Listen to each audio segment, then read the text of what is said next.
बिस्मिल्लाहिर्रहमानिर्रहीम। इक़रा बिस्मि रब्बिकल्लज़ी खलक़।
बिस्मिल्लाहिर्रहमानिर्रहीम।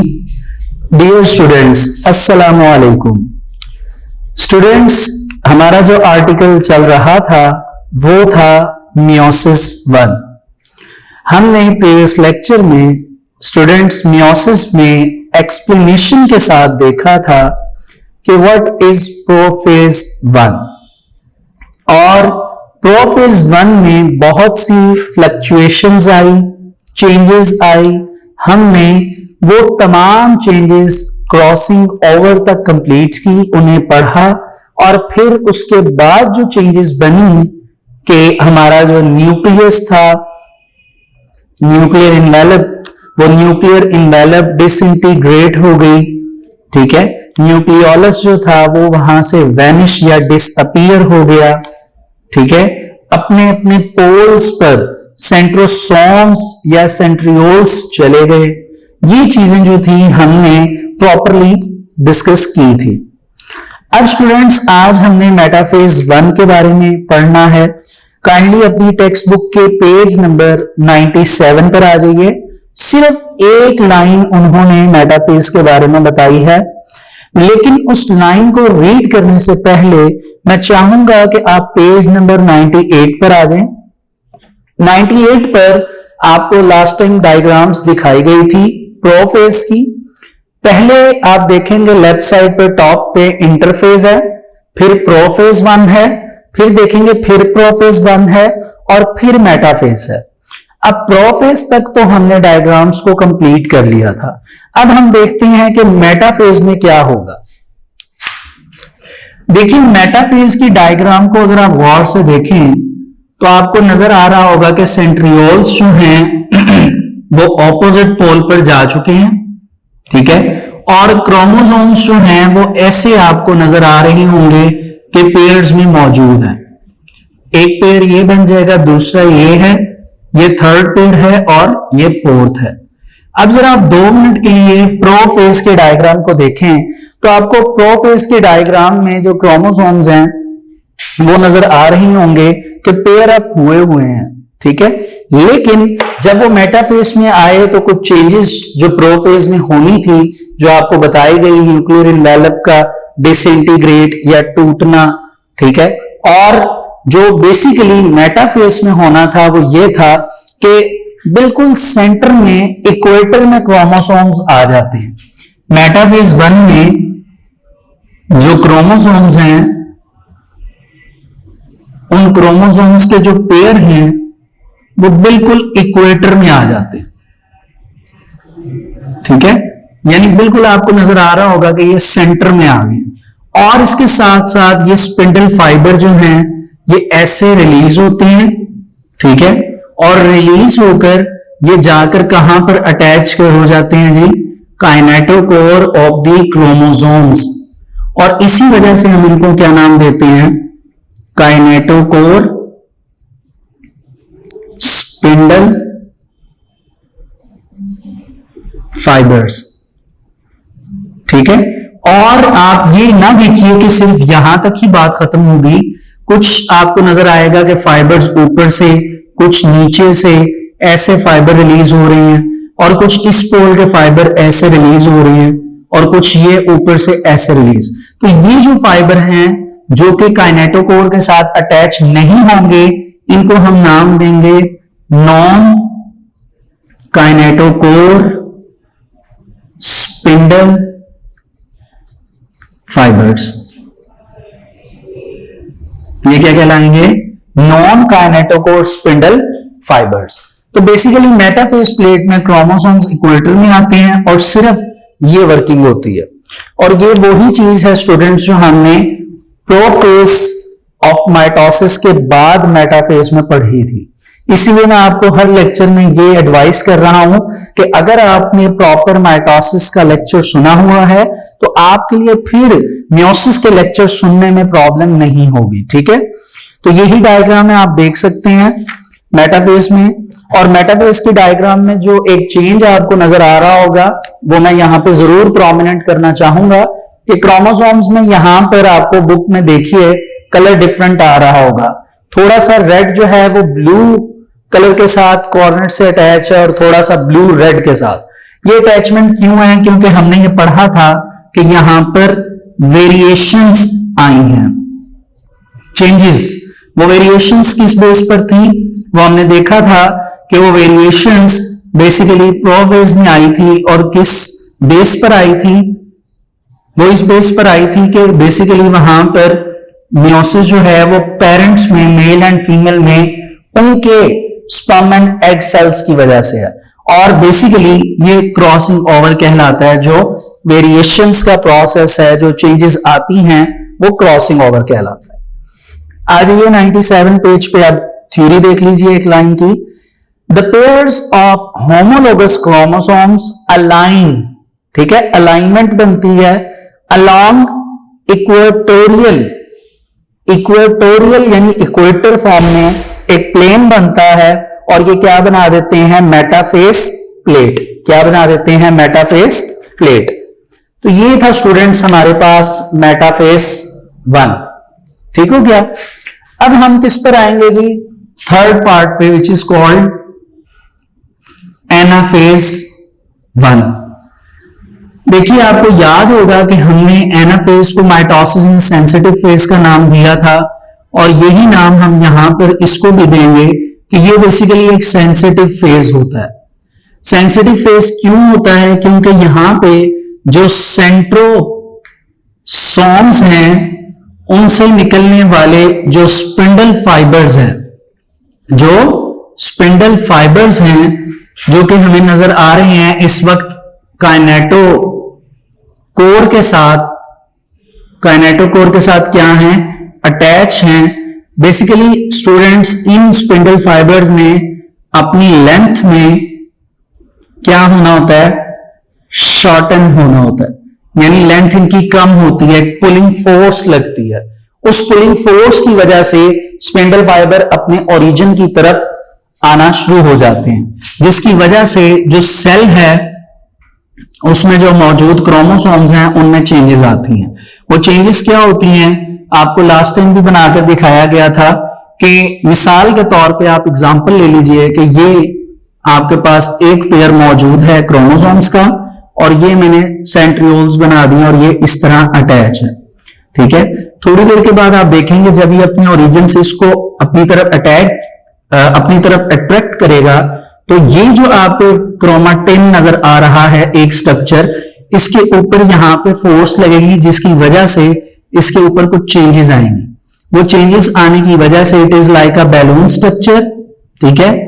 ये इस तरह बैलून स्ट्रक्चर की फॉर्मेशन में आना शुरू हो जाएगा, जिसके बाद ये कुछ ऐसा साइन बनना शुरू हो जाएगा, यानी ग्रेटर देन और लेस देन साइन। ये लास्ट टाइम आपको माइटोसिस में भी बताया गया था। तो यहां पर भी ऐसा ही होगा कि यहां पर आपको नजर आएगा कि यहां पे प्रॉपर जो है वो ऐसे ग्रेटर देन और लेस देन जो है वो क्या बनेंगे? साइंस बन जाएंगे, ठीक है। और सेम आपको इन साइंस के ऊपर डिफरेंट कलर लगाकर बताने का मकसद क्या है कि बेसिकली इनमें आपने याद रखना है कि क्या है, जेनेटिक वेरिएशंस है। क्या है? जेनेटिक वेरिएशंस, जो कि हमने क्रोमोसोम्स के बारे में क्रॉसिंग ओवर में टॉपिक ऑफ प्रोफेज 1 में पढ़ा है। ठीक है, इन साइंस में ये सेंट्रियोल्स, इनको आप अपनी तरफ खींच लाए हैं। ठीक है, स्पिंडल फाइबर्स जो कि सेंट्रियोल से रिलीज हो रहे हैं, इनको अपनी तरफ अट्रैक्ट करके ले आए हैं और इनके दरमियान अब ये गैप बन चुका है। ठीक है, इनके दरमियान ये गैप बन चुका है। ये स्टूडेंट्स बेसिकली हमारे पास होता है एनाफेज 1। आइए पहले डायग्राम देखिए। पेज नंबर 98 के लास्ट पे लेफ्ट साइड पे आपको डायग्राम्स नजर आएंगी। क्या लिखा हुआ है? सॉरी, आपको नजर आएगा, लिखा हुआ है students क्यास्माटा break.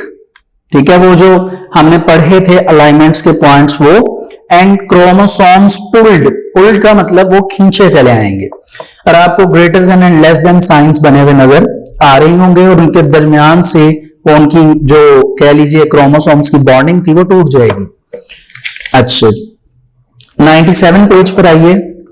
Anaphase 1, kinetochore spindle fibres shorten, it results in pulling apart the chromosomes of each pair. Her pair जो है वो पुलिंग अपार्ट होगा, खींचा चला जाएगा अपने सेंट्रोसोम के ओरिजिन की तरफ।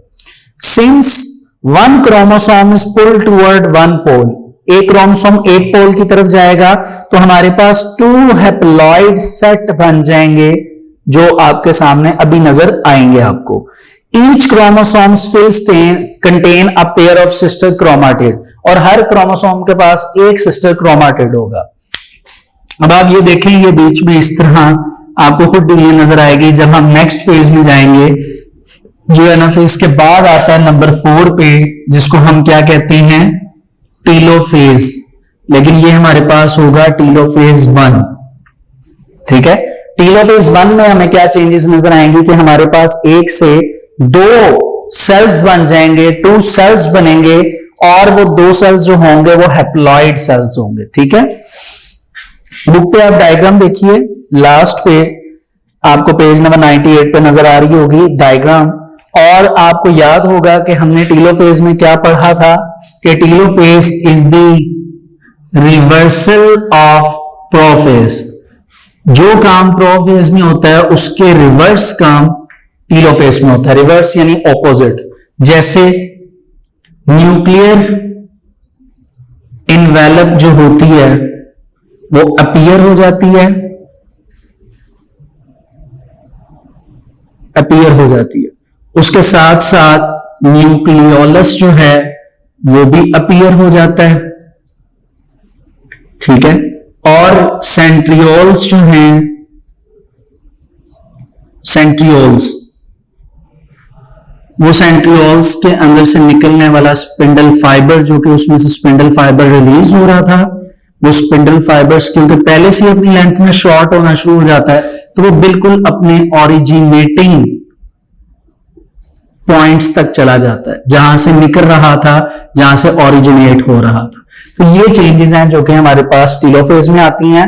और इन चेंजेस के बाद हम देख सकते हैं इस तरह हमारे पास ऐसे 2 सेल्स हैं, इन सेल्स में ये न्यूक्लियर इनवेलप वापस आ जाती है, न्यूक्लियोलस, इसके बाद ये सेंट्रियोल्स ऐसे, और बीच में आपको, आप अगर डायग्राम को देखें तो आपको नजर आएंगे सिस्टर क्रोमाटिड्स।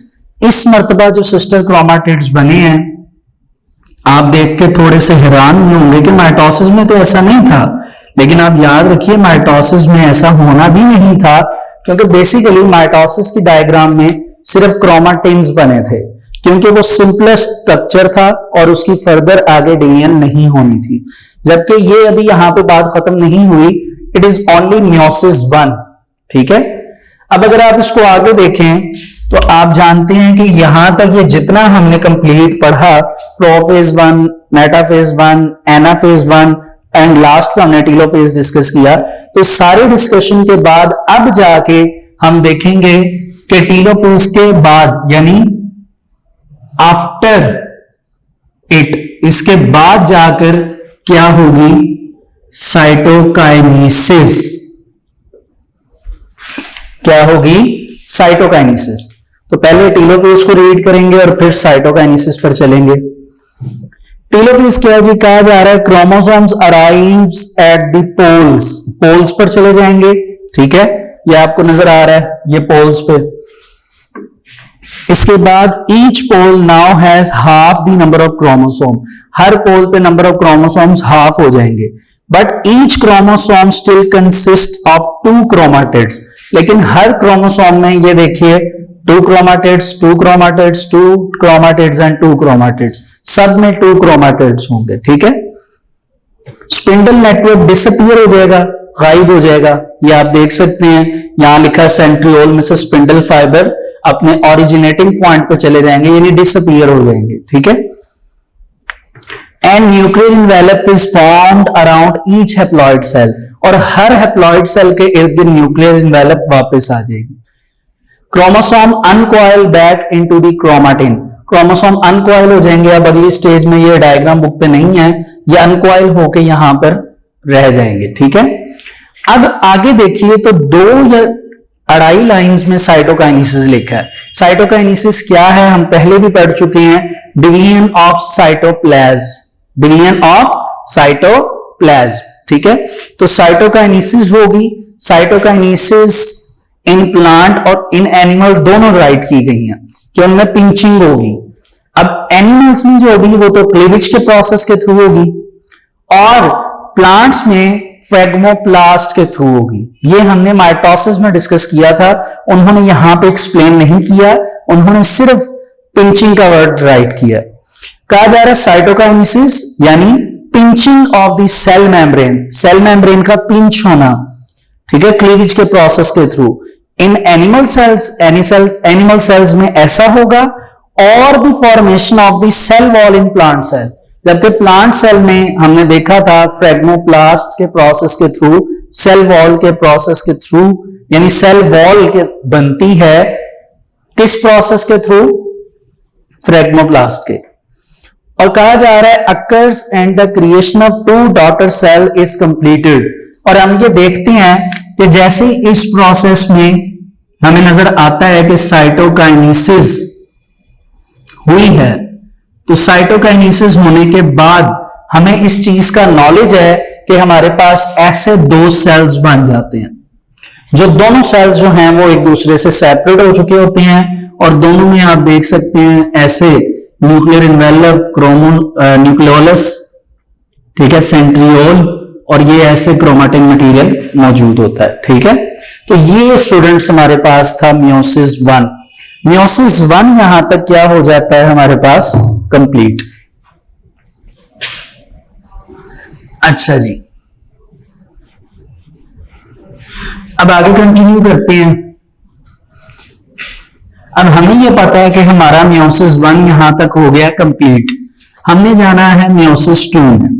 लेकिन आपको इस टॉपिक के, मियोसिस के टॉपिक के स्टार्ट में ये बताया गया था कि स्टूडेंट्स जैसे ही आपकी मियोसिस 1 कंप्लीट होगी, तो कंप्लीट होने के बाद आप पहले जाएंगे इंटरफेज 2 में, जिसका एक और नाम भी है, जिसको हम नाम देते हैं इंटर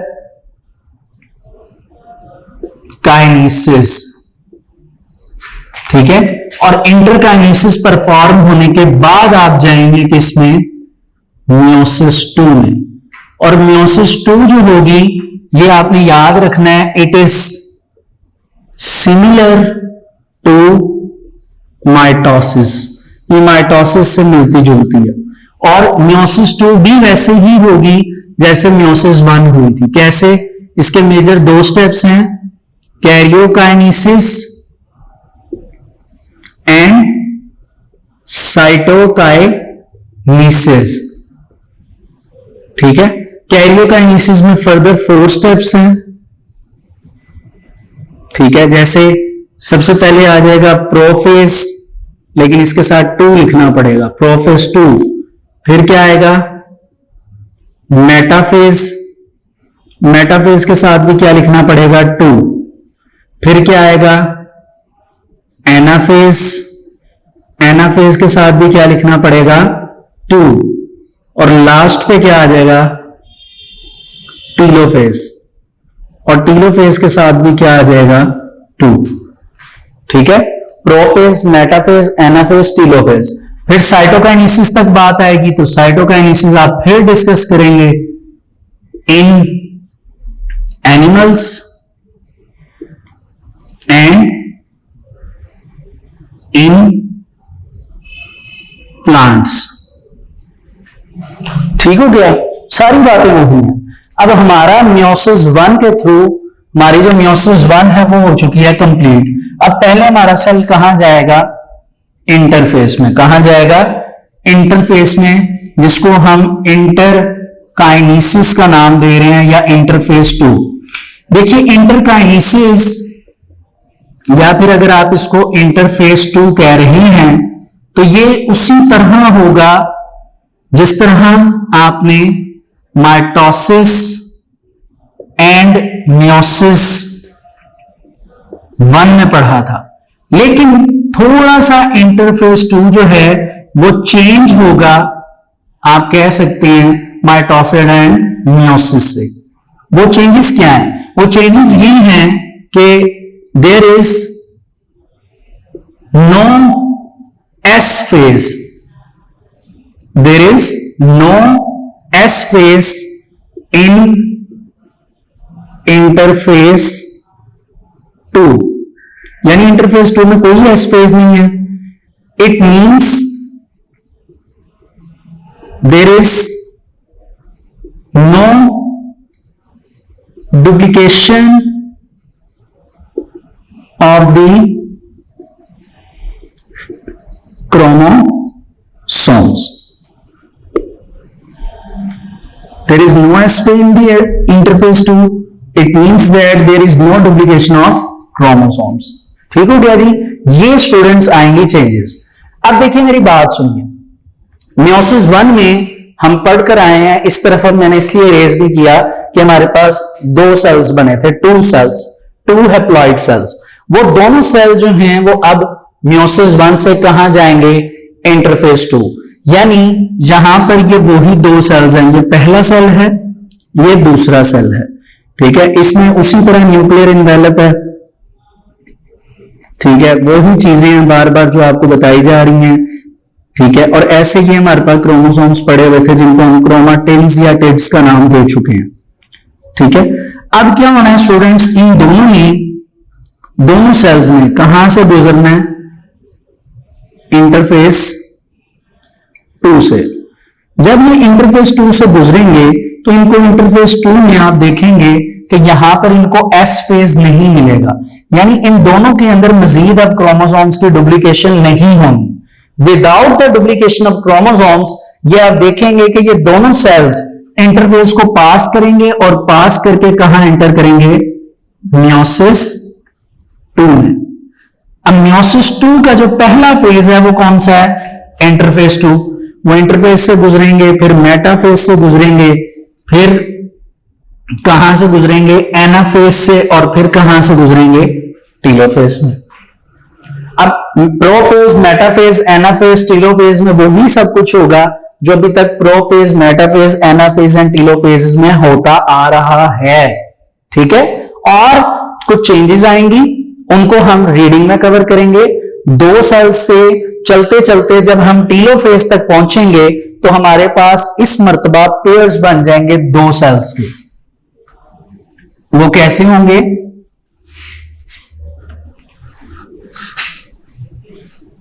हम देख लेते हैं।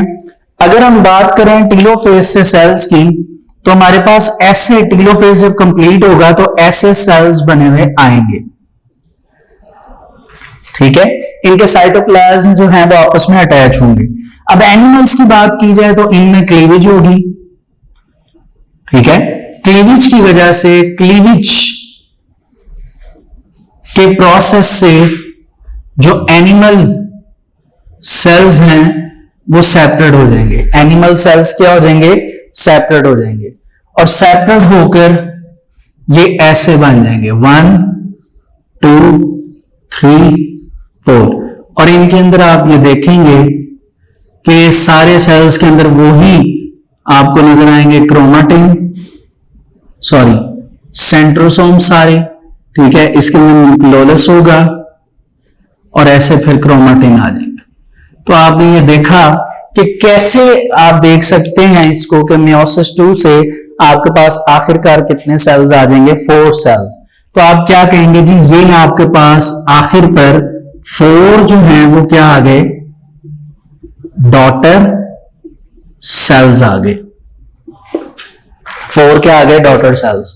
तो आपने स्टूडेंट्स क्या देखा, फर्स्ट डे से जब हमने मियोसिस स्टार्ट किया तो हमने पढ़ा था कि 1 cell divides to form 4 daughter cells. कितने डॉटर सेल्स, 4 डॉटर सेल्स, ठीक है।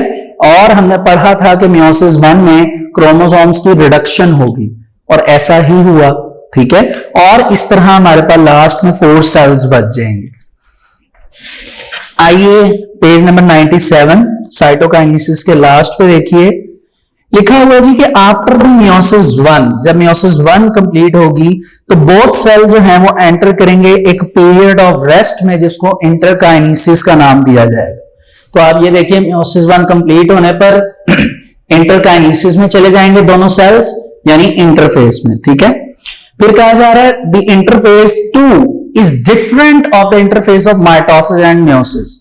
जबकि माइटोसिस और मियोसिस का इंटरफेस सेम था एक दूसरे के लिए, दोनों में G1 S और G2 फेज चलता था, लेकिन मियोसिस 2 का इंटरफेस जो है वो माइटोसिस और मियोसिस से क्या है, डिफरेंट है। ये लिखा भी हुआ है कि इंटरफेस 2 जो है ये चेंज होता है माइटोसिस एंड मियोसिस 1 की निस्बत, ठीक है। मियोसिस 1 लिखना चाहिए यहां पे। अच्छा, वो नेक्स्ट लाइन पे 1 लिखा हुआ है। और क्या बताया गया जी, there is no S phase and there is no duplication of chromosomes during this stage. इस स्टेज पर क्रोमोसोम्स की डुप्लीकेशन नहीं होती, यही पॉइंट यहां पे राइट किए गए। इंटरफेस 2 कंप्लीट हो गया, अब हमने कहां जाना है, मियोसिस 2 में। अगले पेज पे तो डायग्राम्स बनी है, तो राइट साइड के पेज पर नीचे देखें मियोसिस 2 लिखा हुआ है। लेफ्ट साइड के पेज पर टेलोफेज तक आपके 2 सेल्स सेपरेट हो चुके थे साइटोकाइनेसिस तक। अब टॉप पे मियोसिस 2 की डायग्राम्स है और नीचे मियोसिस 2 है। तो स्टेजेस ऑफ मियोसिस 2 में देखें आपके पास टॉप पे कितने सेल्स हैं, 2। वो दोनों सेल प्रोफेज में एंटर हुए, मेटाफेज में एंटर हुए, एनाफेज में और टेलोफेज में, लेकिन इनके डायग्राम्स में नहीं बनाऊंगा। अब ये डायग्राम्स देखकर आपको डिफरेंशिएट करना आना चाहिए कि यस कि लेफ्ट साइड पे बनी डायग्राम्स में क्रोमोसोम्स जो थे वो ज्यादा थे, लेकिन ये जो राइट साइड पे है इसमें क्रोमोसोम्स कम हो रहे हैं। जैसे आप गौर करें आपको नजर आएगा मियोसिस 2 के डायग्राम्स में एनाफेज को ले लीजिए। एनाफेज जो चल रहा है दोनों सेल्स में, उनमें greater than and less than sign जो है वो सिंगल है। जबकि राइट साइड के पेज पे देखें तो एनाफेज में आपको डबल जो है वो इंटरफेस के साइंस, सॉरी डबल जो है वो आपको साइंस नजर आएंगे एनाफेज में, greater than and less then science, ठीक है। ये चेंजेस हैं। टेलोफेज के बाद आप देख सकते हैं आपको 4 डॉटर सेल्स मिले। तो मियोसिस 2 क्या है students, it is the second part of meiosis. Meiosis का सेकंड पार्ट है and it is similar to mitosis. और ये मैं आपको बता चुका हूं कि मियोसिस 2 जो है वो सिमिलर है माइटोसिस के। Same 2 phases, karyokinesis, cytokinesis. Karyokinesis के 4 फेजेस हैं, प्रो 2, मेटा 2, एना 2, टेलोफेज 2, यहां तक। तो क्या लिखा गया जी, यही आगे बताया गया, it is further sub divided as. फिर नेक्स्ट पैराग्राफ पे आ जाएं, prophase 2 takes much less time as compare to prophase 1। ये हम जानते हैं क्योंकि हमने प्रोफेज 1 की फर्स्ट लाइन में पढ़ा था कि it is the longest phase of meiosis.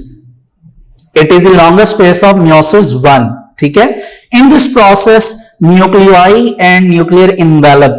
Nuclei क्या चीज है, it is the plural of nucleolus, ठीक है।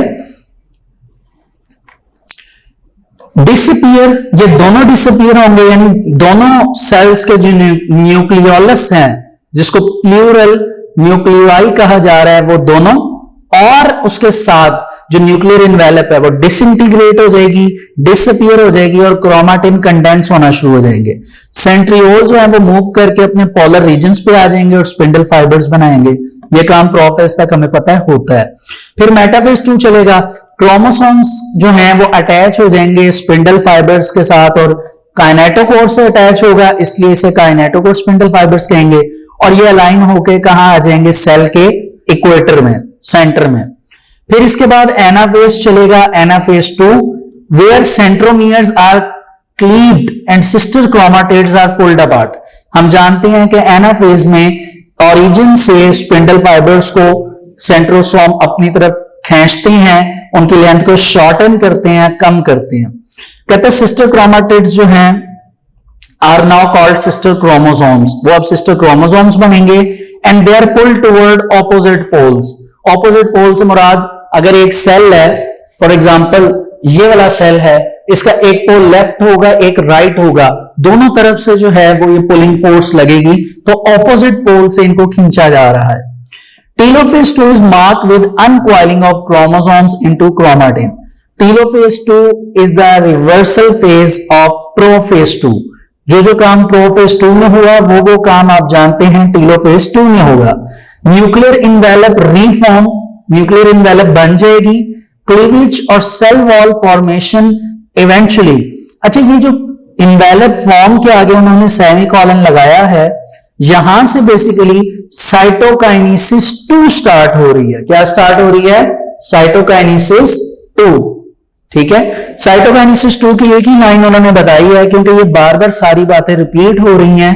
उन्होंने बताया क्लीवेज जो कि एनिमल सेल में होगी और सेल वॉल फॉर्मेशन वो किसमें होगी? प्लांट सेल में। इवेंचुअली प्रोड्यूसेस, ये प्रोड्यूसेस करेंगे a total of 4 daughter cells. कितने डॉटर सेल्स बनेंगे? 4, each with a haploid set of chromosomes.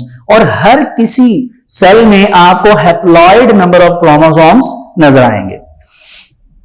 ये था स्टूडेंट्स हमारे पास मियोसिस का टॉपिक, जिसमें हमने मियोसिस 1 एंड मियोसिस 2 की प्रॉपर डिस्कशन की। हमने ये देखा कि कैसे एक सेल मियोसिस 1 में एंटर होता है इंटरफेस के थ्रू, एंड कैसे वो सेल में चेंजेस आती हैं, और जब वो मियोसिस 2 के फाइनल स्टेज पर पहुंचता है यानी साइटोकाइनेसिस 2 पर, तो वो 1 से 4 सेल्स बन जाते हैं with the haploid number of chromosomes in each cell. ठीक है, ये बेसिकली हमारे पास स्टूडेंट्स होता है मियोसिस का प्रोसेस। जिस तरह स्टूडेंट्स हमने माइटोसिस के बाद सिग्निफिकेंस पढ़ी थी माइटोसिस की, इसी तरह इंशाल्लाह नेक्स्ट लेक्चर में हम मियोसिस को क्योंकि कंप्लीट कर चुके हैं, तो इंशाल्लाह नेक्स्ट लेक्चर में हम सिग्निफिकेंस ऑफ मियोसिस की डिस्कशन को करेंगे। सो स्टूडेंट्स, यहां तक आप इस टॉपिक को रीड करिए, इसमें अच्छी तरह आप इसको याद करिए। बेसिकली प्रोफेज 1 आपका इंपॉर्टेंट लॉन्ग क्वेश्चन है और बाकी आपके शॉर्ट क्वेश्चंस हैं। लाइक इंटरफेस 2 एक इंपॉर्टेंट शॉर्ट क्वेश्चन है, आपने याद करना है। ठीक है, इस तरह आप इन टॉपिक्स को कंप्लीट करिए। एंड स्टूडेंट्स, अगर आपको किसी भी टॉपिक में कोई प्रॉब्लम हो, आपने कोई क्वेश्चन पूछना हो, तो आपको इस वीडियो के लास्ट पे एक व्हाट्सएप नंबर प्रोवाइड किया गया है, आप वहां पे अपना जो क्वेश्चन है, कोई भी प्रॉब्लम है, उसको डिस्कस कर सकते हैं। ठीक है, तो अभी के लिए स्टूडेंट्स मुझे इजाजत दीजिए।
स्टूडेंट्स, आज हम जो आर्टिकल डिस्कस करने जा रहे हैं, it is significance of meiosis. Students, आपको याद होगा कि हमने अपने प्रीवियस लेक्चर में प्रॉपरली मियोसिस की डिस्कशन की थी, मियोसिस 1 एंड मियोसिस 2, और एक्सप्लेनेशन के साथ डिस्कस किया था कि व्हाट इज मियोसिस। जिस तरह स्टूडेंट्स हमने माइटोसिस सबसे पहले पढ़ा था इस चैप्टर में, और उसके बाद माइटोसिस की सिग्निफिकेंस की बात की थी, उसी तरह अब हम मियोसिस पढ़ चुके हैं जैसा कि आपको बताया गया, और अब हम सिग्निफिकेंस ऑफ मियोसिस की डिस्कशन करेंगे। यहां पे स्टूडेंट सिग्निफिकेंस का क्या मतलब है? सिग्निफिकेंस का मतलब है इंपॉर्टेंस, कि हम ये देखेंगे कि यहां पर हमारे पास मियोसिस की क्या इंपॉर्टेंस है, ठीक है। और उसके बाद स्टूडेंट्स हम ये देखेंगे कि सिग्निफिकेंस के अलावा, इंपॉर्टेंस के अलावा कुछ एरर्स हैं जो कि मियोसिस में अक्कर होते हैं, और उन एरर्स की बात भी हम इसी लेक्चर में डिस्कस करेंगे, ठीक है। सो स्टूडेंट्स, आइए हम स्टार्ट करते हैं इंट्रोडक्शन से। तो सबसे पहले आपको ये बता दिया जाए कि ऑगस्ट विजमैन बेसिकली वो बायोलॉजिस्ट थे जिन्होंने सबसे पहले और एक्सप्लेनेशन के साथ इंपॉर्टेंस ऑफ मियोसिस की डिस्कशन की।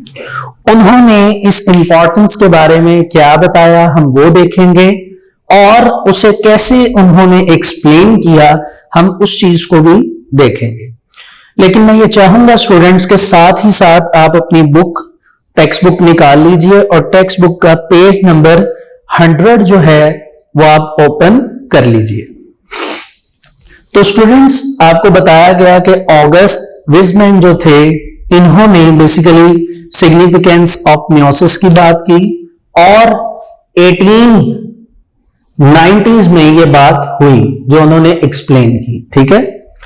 और इसकी एक्सप्लेनेशन में उन्होंने जो बेसिक रोल करार दिया मियोसिस को, वो जेनेटिक वेरिएशंस की बेस पर था।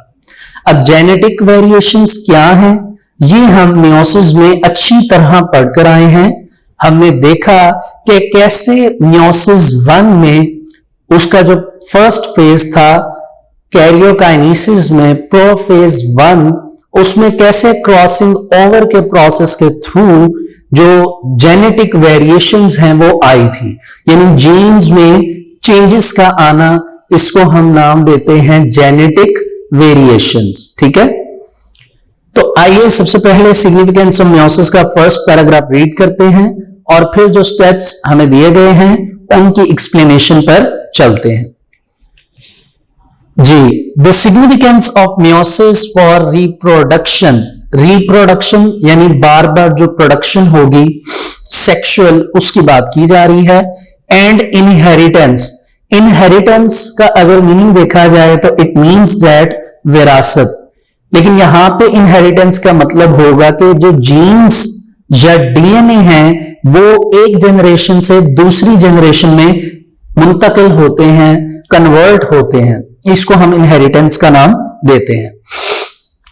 It was first described in 1890 by German biologist, Germany के एक बायोलॉजिस्ट थे August Weizmann. He pointed out that the meiosis was necessary not only to maintain the number of chromosomes, कि सिर्फ आपके chromosomes को मेंटेन नहीं करता in the next generation but also produce variations in the next generation, यानी वो इसके साथ साथ वेरिएशंस जो हैं वो भी, उनको भी मेंटेन करता है, और हर जनरेशन में वेरिएशन जो हैं वो होती हैं, ठीक है। तो स्टूडेंट्स, पहला जो पॉइंट हमारे पास है वो है maintenance of the chromosomes number in the next generation, कि कैसे जो क्रोमोसोम्स हैं उनको नेक्स्ट जनरेशन में मेंटेन किया जाता है, कैसे वो बैलेंस होते हैं। तो इस पैराग्राफ में हमें बेसिकली 3 तरह के पॉइंट्स दिए गए हैं।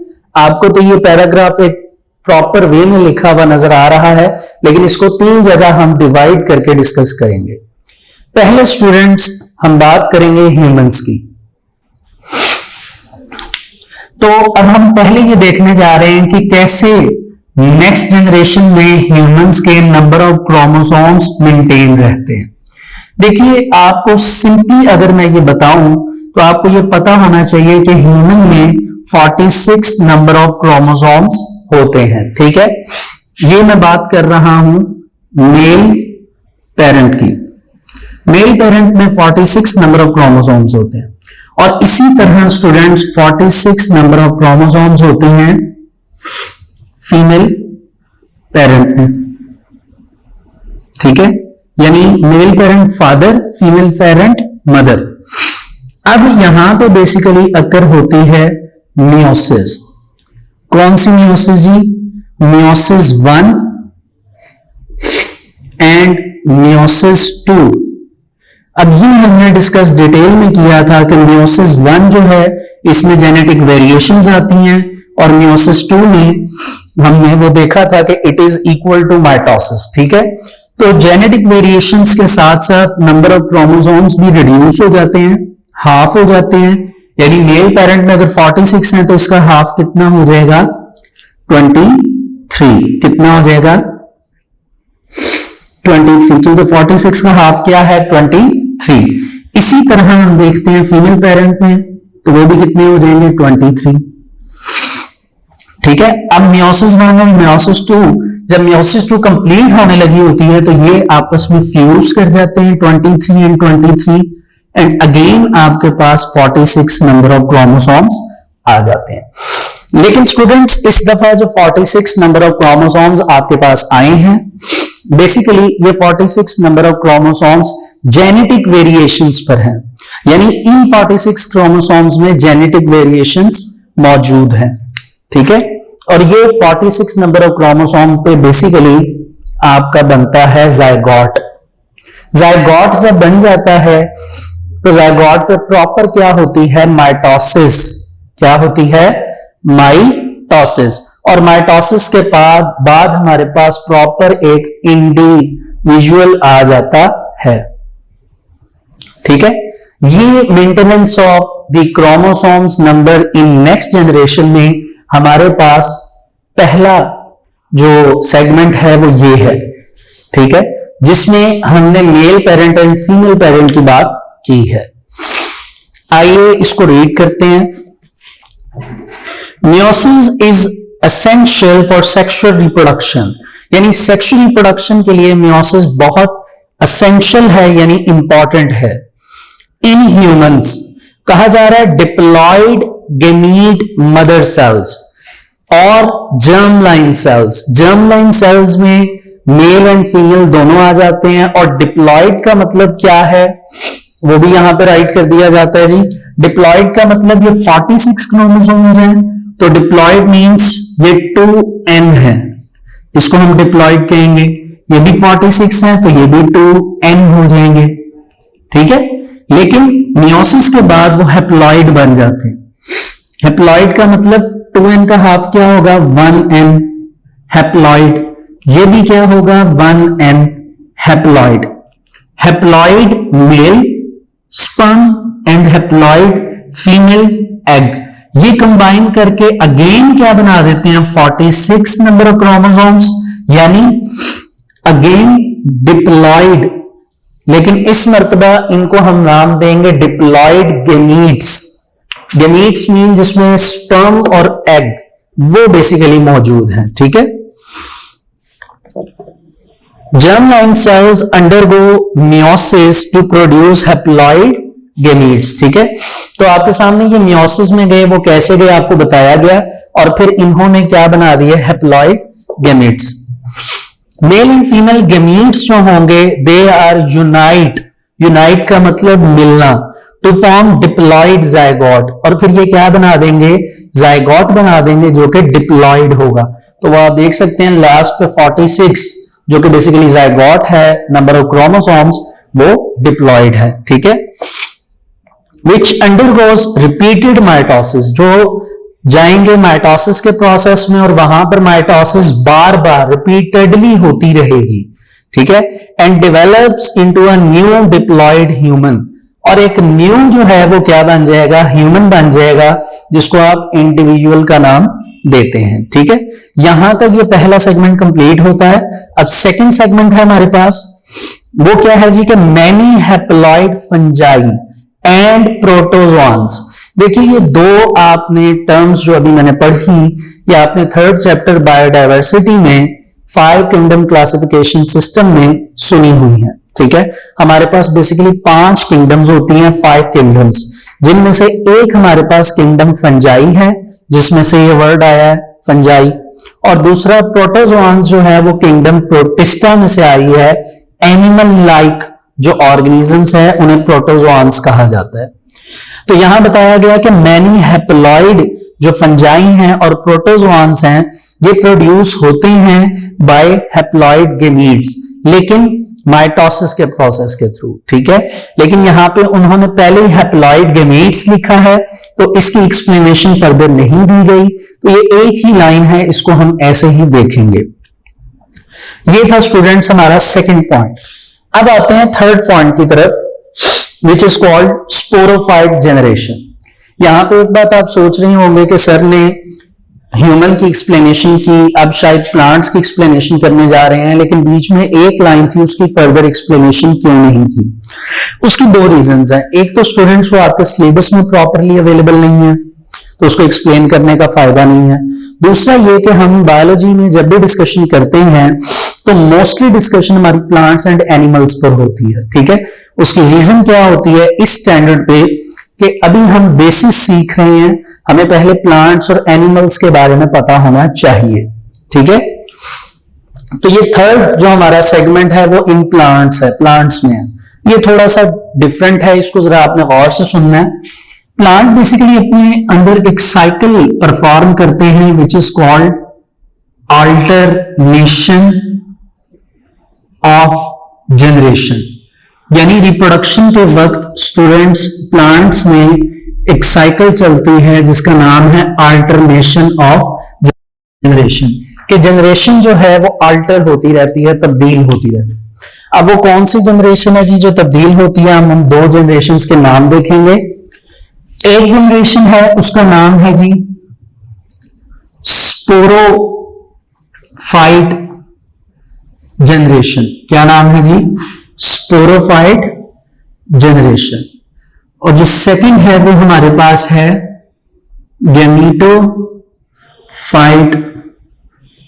जनरेशन। तो एक हमारे पास स्टूडेंट्स क्या हो गई? स्पोरोफाइट जनरेशन, और एक क्या हो गई? Gametophyte generation.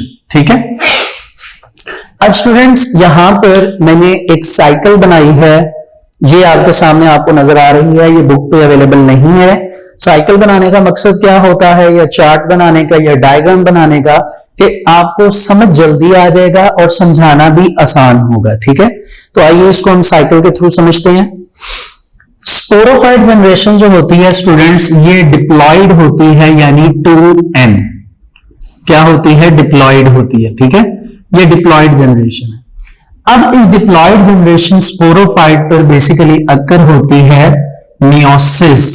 जहां पे वर्ड मियोसिस है, इट मींस दैट आपके पास क्या होगा, आपने जो याद रखना है कि नंबर ऑफ क्रोमोसोम्स, क्या चीज? नंबर ऑफ क्रोमोसोम्स जो हैं वो बेसिकली क्या हो जाते हैं?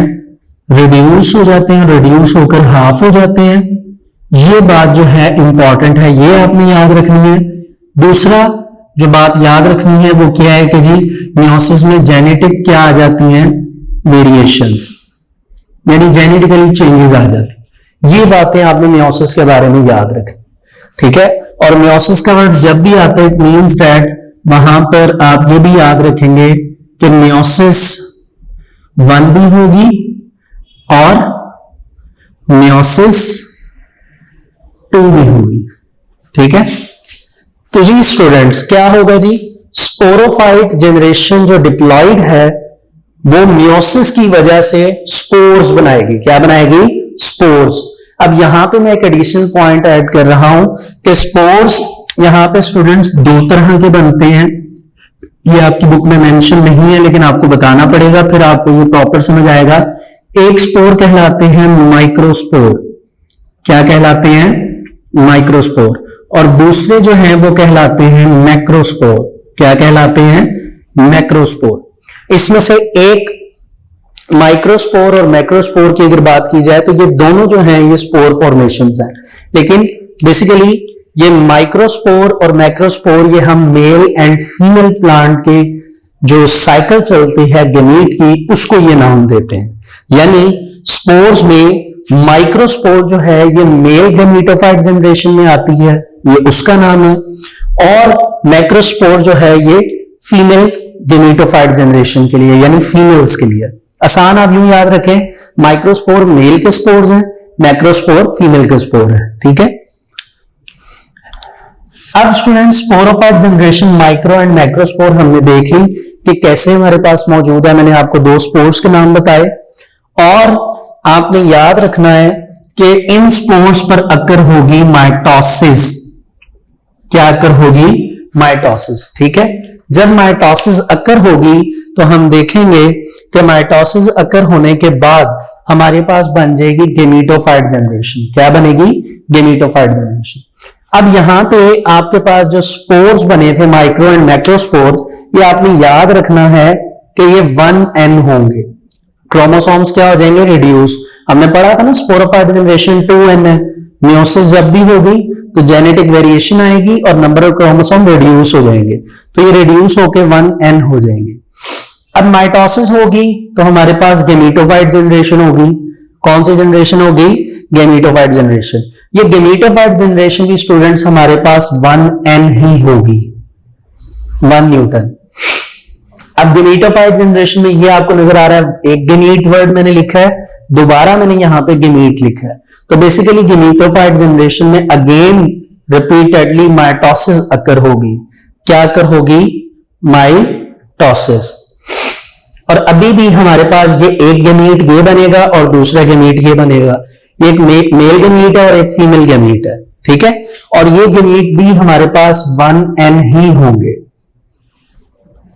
ठीक है, अब ये मेल गेमीट 1n है और ये फीमेल गेमीट 1n है। 1n और 1n अब आपस में यूनाइट करेंगे और 2n जो है वो बना देंगे, which is called zygote. Which is called zygote. अब इस जाइगोट के ऊपर प्रॉपर अगेन क्या अकर होगी? माइटोसिस। और उस माइटोसिस से क्या बन जाएगी? Sporophyte generation. ये थोड़ा सा डिफिकल्ट है क्योंकि ये सुनते वक्त थोड़ा सा मुश्किल लगता है, लेकिन बेसिकली कुछ ऐसा ही परफॉर्म होता है। आइए देखते हैं, बुक में तो इतना एक्सप्लेन नहीं किया गया, लेकिन ये कुछ बातें मेरा ख्याल है आपको बताना जरूरी थी, तो ये मैंने लिख दी हैं। आप इसको कॉपी करिए, इसको कॉपी करने के बाद आप इसको रिपीटेडली देखिए और बुक से रीड करिए, फिर आपको ये अच्छी तरह याद हो भी जाएगा और समझ भी आ जाएगा। जी स्टूडेंट्स, तो आगे चलते हैं, आगे सुनते हैं जी। Plants life cycle shows alternation of generations.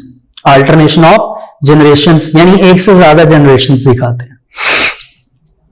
The cells of diploid sporophyte generation, जो डिप्लॉयड स्पोरोफाइट जनरेशन है वो मियोसिस में जाएगी और हैप्लॉइड स्पोर्स बनाएगी। क्या वर्ड लिखा है? Spores. Which grow in haploid gametophyte generation, जो कि वहीं पर हैप्लॉइड गेमीटोफाइट जनरेशन पे ग्रो करते रहेंगे। Gametophyte generation produces haploid gametes. कौन से गेमीट बनाएगी गेमीटोफाइट जनरेशन? हैप्लॉइड। किस प्रोसेस के थ्रू? माइटोसिस के। फिर ये गेमीट कंबाइन होकर डिप्लॉइड क्या बना देंगे? जाइगोट। जाइगोट पे अंडरगोज रिपीटेडली माइटोसिस होती रहेगी और दोबारा से क्या बन जाएगी? Sporophyte generation, which is called diploid sporophyte generation. ठीक हो गया जी। तो ये था स्टूडेंट्स हमारा पहला basic point, significance of meiosis का, maintenance of the number of chromosomes in the next generation. अब हमारा नेक्स्ट पॉइंट है जी production of variation in the next generation.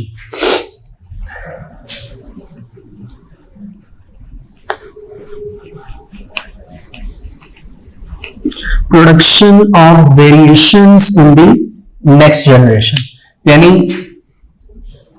अब हम सेकेंड पॉइंट डिस्कस करेंगे,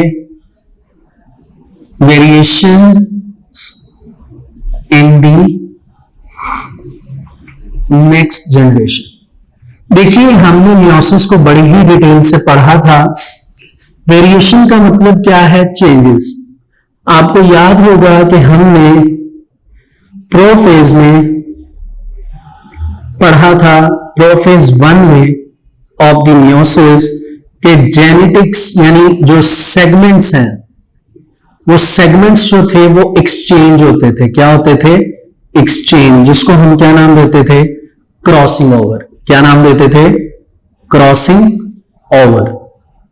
क्रॉसिंग ओवर के बाद हमने फिर आगे देखा एनाफेज में। कौन सा एनाफेज जी? एनाफेज 1, जिसको हम सेंसिटिव फेज का नाम देते थे। उस सेंसिटिव फेज में हमने कहा था कि सेंट्रियोल्स जो हैं या सेंट्रोसोम्स, वो स्पिंडल फाइबर्स को, जिनको हम काइनेटिको स्पिंडल फाइबर्स का नाम देते थे, उन स्पिंडल फाइबर्स को क्या करते थे? अपनी तरफ, अपने ओरिजिन की तरफ सेंट्रियोल्स जो थे या सेंट्रोसोम्स, वो क्या करते थे? उन्हें अपने ओरिजिन की तरफ पुल करते थे, जिसकी वजह से वो शॉर्टन होते थे और आपके जो बीच में मौजूद क्रोमोसोम्स थे वो स्प्लिट होते थे स्पेसिफिक पोजीशन से, और स्प्लिटिंग के बाद वो सेल्स 2 बन जाते थे। और इसी प्रोसेस के दौरान जेनेटिक क्या आती थी? वेरिएशंस आती थी, चेंजेस आती थी। और ये जेनेटिक वेरिएशंस बहुत ज्यादा जरूरी हैं न्यू ऑफस्प्रिंग के लिए। ठीक है, तो आगे आ जाइए। The chromosomes pairs of each parent, हर पेरेंट यानी male and female, undergoes crossing over during meiosis. आपको बताया गया कि क्रॉसिंग ओवर कब होती है, मैंने मियोसिस में बताया प्रोफेज 1। इसके साथ प्रोफेज 1 लिखना इसलिए जरूरी है क्योंकि ये मियोसिस 1 की बात हो रही है। सो द डॉटर सेल्स यानी गेमीट्स हैव जेनेटिक वेरिएशन, और यहीं पर वेरिएशंस आ जाती हैं। जब गेमीट्स फ्यूज करते हैं और क्या बनाते हैं? जायगोट बनाते हैं, तो genetic make is different from both parent. Genetic make का मतलब कि जो जीन्स हैं उनकी बेस पर जो आने वाला ऑफस्प्रिंग है वो डिफरेंट होता है दोनों पेरेंट से। ठीक है, thus meiosis allow a species to bring variations in the next generation. meiosis की वजह से जो अगली जनरेशन है, अगली नस्ल है, उसमें चेंजेस आती हैं। बेनिफिशियल वेरिएशंस, जो बेनिफिशियल यानी यूजफुल वेरिएशंस हैं, हेल्प ऑर्गेनिजम्स, वो जानदार की मदद करती हैं to adapt to the change या चेंजेस इन द इन्वायरमेंट, कि अगर इन्वायरमेंट में कोई चेंजेस हैं तो वो उसकी मुताबिकत के हिसाब से अपने आप को बैलेंस कर सकते हैं। ठीक है, तो ये स्टूडेंट्स हमारे पास थी सिग्निफिकेंस ऑफ मियोसिस। अब हम मूव करते हैं एरर्स की तरफ। किसकी तरफ? एरर्स की तरफ।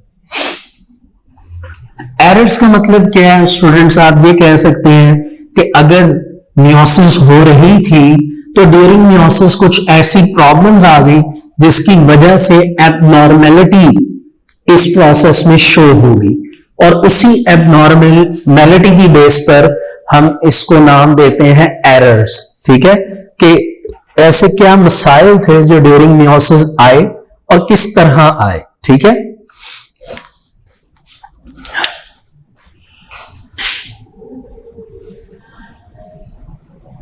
Errors in meiosis. देखिए, एरर बेसिकली आपको कहां पता चलेगा कि कहां पर एरर्स आने के चांसेस हैं। तो होता कुछ इस तरह था कि आपने जब मियोसिस पढ़ा तो मियोसिस में मियोसिस 1 एंड मियोसिस 2, इस दोनों जो मियोसिस के पार्ट्स थे, इसमें एक फेज चलता था। मियोसिस में एक फेज था एनाफेज 1, और मियोसिस 2 में भी यही फेज था एनाफेज, लेकिन इसको नाम दिया जाता था एनाफेज 2। अब आपने दोनों के बारे में पढ़ा है कि दोनों में क्या डिफरेंस है। ठीक है, एनाफेज 1 एंड एनाफेज 2 में बेसिकली एक फोर्स के थ्रू आपके जो क्रोमोसोम्स थे उनको क्या किया जाता था? सेपरेट किया जाता था, अलग किया जाता था। ठीक है, और वो फोर्स जो है बेसिकली स्पिंडल फाइबर्स लगाते थे। कौन लगाते थे? स्पिंडल फाइबर्स, जिनका हमने पढ़ा था कि ओरिजिन क्या था? सेंट्रोसोम्स। यानी बेसिकली सेंट्रोसोम्स जो थे वो अपने ओरिजिन से क्या करते थे, स्पिंडल फाइबर्स को खींचते थे, वो फोर्स लगती थी जिसकी वजह से क्रोमोसोम सेपरेट होते थे। अगर ये काम नॉर्मली हो जाता है, अगर ये काम नॉर्मली हो जाता है तो हम ये कहते हैं जी this is disjunction, this is called disjunction. Disjunction का मतलब ही क्या है कि प्रॉपर और नॉर्मल वे से सेपरेशन होना, क्रोमोसोम्स का सेपरेट होना, जिसमें आपको याद होगा greater than and less then science बने थे, ठीक है। ये होगी सिंपल कि नॉर्मली ऐसा होता है। लेकिन अगर ड्यूरिंग एनाफेज 1 एंड 2 कुछ एबनॉर्मेलिटी आ जाती है, यानी डिसजंक्शन प्रॉपरली नहीं होती, यानी सेपरेशन जो है वो प्रॉपरली नहीं होती, तो उसकी वजह से एबनॉर्मेलिटी आती है। उस एबनॉर्मेलिटी को हम नाम देते हैं जी नॉन डिसजंक्शन। डिसजंक्शन का मतलब था प्रॉपर सेपरेशन होना, अलग होना क्रोमोसोम की। नॉन सेपरेशन का, नॉन डिसजंक्शन का मतलब क्या है कि एबनॉर्मेलिटी आ गई है, प्रॉपरली वो सेपरेट नहीं हुए, जिसकी वजह से आने वाले ऑफस्प्रिंग में कुछ ना कुछ जो जीन्स हैं उनमें या तो डेफिशिएंसी होगी या इंक्रीमेंट होगा। जैसे होने 46 चाहिए, लेकिन नॉन डिसजंक्शन की वजह से वो आने वाले ऑफस्प्रिंग में 45 हो सकते हैं या फिर कम हो सकते हैं, यानी 45, या ज्यादा हो सकते हैं 47, ठीक है। जिसकी वजह से एक बहुत बड़ा इश्यू आता है जिसको हम नाम देते हैं कि gender is not well defined, कि इस तरह के क्रोमोसोम्स की वजह से, क्योंकि 46 क्रोमोसोम्स जो हैं वो ह्यूमन स्पीसी के लिए कांस्टेंट है। अगर मैं एक ह्यूमन हूं, मेरी तरह पूरी दुनिया में जितने ह्यूमन बीइंग्स हैं, मेल एंड फीमेल, सब में 46 क्रोमोसोम्स अगर हैं तो दे आर नॉर्मल पर्संस, ठीक है। लेकिन अगर किसी वजह से एबनॉर्मलिटी आ जाती है ड्यूरिंग द एनाफेज, तो क्रोमोसोम या तो रिड्यूस हो जाएंगे या इंक्रीमेंट हो जाएंगे। रिड्यूस होकर 45 या इंक्रीमेंट होकर 47। इसकी वजह से जेंडर मेकअप जो है वो चेंज हो जाएगा। जेंडर मेकअप यानी जेंडर्स दो ही हैं, मेल एंड फीमेल, लेकिन अगर ये हुआ तो इसकी वजह से जेंडर मेकअप चेंज हो जाएगा, ठीक है। तो ये स्टूडेंट्स हमारे पास थे एरर्स। आइए इन्हें देखते हैं। During the anaphase 1 chromosome separate and go to the opposite poles. Opposite poles यानी अपने अपने पोल्स पर जाते हैं जो कि एक दूसरे से ऑपोजिट होते हैं। And during anaphase 2 sister chromosome separate, ठीक है, इट इज कॉल्ड डिसजंक्शन। इसको हम डिसजंक्शन का नाम देते हैं। समटाइम्स बाद औकात क्या होता है कि separation is not normal, separation properly नहीं होती, नॉर्मली नहीं होती, and it is called non disjunction. इसको हम क्या नाम देते हैं? Non disjunction. This result in the production of gametes which have either more or less than the normal number of chromosome, जिनमें या तो लेस कम होंगे या ज्यादा होंगे, मोर ज्यादा होंगे, than the normal number of chromosome, normal की निस्बत कम या ज्यादा होंगी। If such abnormal gametes fuse with a normal gamete, अगर इस तरह की एबनॉर्मेलिटी जो है, एबनॉर्मल गेमीट जो है वो क्या करते हैं? फ्यूज होते हैं नॉर्मल गेमीट्स के साथ। यहां पे वर्ड जो गेमीट लिखा हुआ है वो सिंगुलर है, यानी एबनॉर्मल गेमीट से मुराद मेल या फीमेल में से एक हो सकता है। With a normal gamete, normal से मुराद मेल या फीमेल में से कोई एक होगा जो नॉर्मल होगा, ठीक है। It results abnormal chromosome number in the next generation, तो इसकी वजह से आने वाली जनरेशन जो है, जो न्यू जनरेशन होगी, उसमें नंबर ऑफ क्रोमोसोम्स एबनॉर्मल होंगे। फॉर एग्जाम्पल 47 और 45 क्रोमोसोम्स इन ह्यूमंस, यानी ह्यूमंस में ये एबनॉर्मेलिटीज आती हैं, ठीक है। तो ये बेसिकली स्टूडेंट्स हमारे पास थी सिग्निफिकेंस ऑफ मियोसिस, एंड उसके साथ हमने पढ़ा एरर्स इन माइटोसिस। ये स्टूडेंट्स बेसिकली हमारा आज का लेक्चर था। इसके साथ पेज नंबर 101 पे एक कंपैरिजन की डायग्राम दी गई है, जिसमें आपको लिखा हुआ नजर आ रहा है comparison between mitosis and meiosis. ये मैं आपको नहीं समझाऊंगा क्योंकि ये डायग्राम्स मैं प्रॉपर आपको पीछे समझा चुका हूं। सिर्फ यहाँ पे एक बात मैंने आपको बतानी है, उसके बाद ये डायग्राम्स आप गौर से देखें, इसके बाद आपका जो कॉन्सेप्ट है वो प्रॉपर बिल्डअप हो जाएगा कि आपने इस चैप्टर में माइटोसिस एंड मियोसिस के बारे में क्या पढ़ा है। ठीक है, तो मियोसिस के बारे में जो इंपॉर्टेंट बात है वो ये है कि आपने याद रखना है स्टूडेंट्स कि मियोसिस 1 जो है ये डिफरेंट होती है, इसमें जेनेटिक वेरिएशंस आती हैं, लेकिन mitosis and meiosis 2 they are same. ये क्योंकि एक जैसी होती हैं, इसलिए आपको नजर आ रहा होगा डायग्राम में उन्होंने एक तरफ माइटोसिस की डायग्राम्स बनाई हैं और दूसरी तरफ मियोसिस 1 की डायग्राम्स बनाई हैं। दोनों प्रोसेस को देखें तो उसके रिजल्ट में आपको डॉटर सेल्स नजर आ रहे हैं। माइटोसिस में भी 2 डॉटर सेल हैं और मियोसिस में भी, लेकिन देखिए उनके क्रोमोसोम्स में चेंज है, एक बात। दूसरा, मियोसिस 1 जहां पर कंप्लीट हुई है जिसमें 2 डॉटर सेल्स बने हैं, 2 डॉटर सेल्स, इसमें भी मजीद मियोसिस 2 होनी है, जिसकी वजह से वो डॉटर सेल्स 2 से 4 हो जाएंगे, जिनको हम हैप्लॉइड डॉटर सेल्स का नाम देते हैं। तो बेसिकली स्टूडेंट्स आज का लेक्चर हमारा यहां तक कंप्लीट होता है। सिग्निफिकेंस ऑफ मियोसिस एक इंपॉर्टेंट लॉन्ग क्वेश्चन है, उसको आपने लॉन्ग में तैयार करना है, और एरर्स इन मियोसिस आपका शॉर्ट में आता है। इसमें डिसजंक्शन एंड नॉन डिसजंक्शन का शॉर्ट आपने याद करना है, जो कि बहुत इंपॉर्टेंट है। इसके साथ साथ मैं आपको बताता चलूं तो ये हमारे इस चैप्टर का सेकंड लास्ट लेक्चर था। इंशाल्लाह नेक्स्ट लेक्चर में हम एरर्स इन सेल्स यानी पेज नंबर 102 पे जो हमारा टॉपिक है एपोप्टोसिस एंड नेक्रोसिस, उसको कंप्लीट करेंगे नेक्स्ट लेक्चर में, और उसके साथ एक्सरसाइज के एमसीक्यूज को कंप्लीट करेंगे। इट मींस दैट हमारा जो नेक्स्ट लेक्चर होगा it is the last lecture of this chapter. So students आज के लिए ये लेक्चर यहां तक कंप्लीट होता है।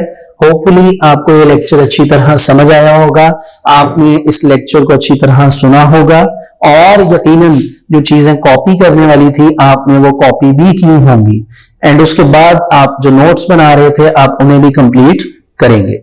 इसके साथ साथ स्टूडेंट्स आपको ये बताता चलूं कि अगर आपको कोई भी प्रॉब्लम है इस लेक्चर से रिलेटेड, कोई भी बात आपने पूछनी है, तो इस वीडियो के लास्ट पे आपको एक व्हाट्सएप नंबर प्रोवाइड किया गया है, आप उस व्हाट्सएप नंबर पे टेक्स्ट मैसेज करके या फिर कॉल करके अपनी जो प्रॉब्लम है वो शेयर कर सकते हैं।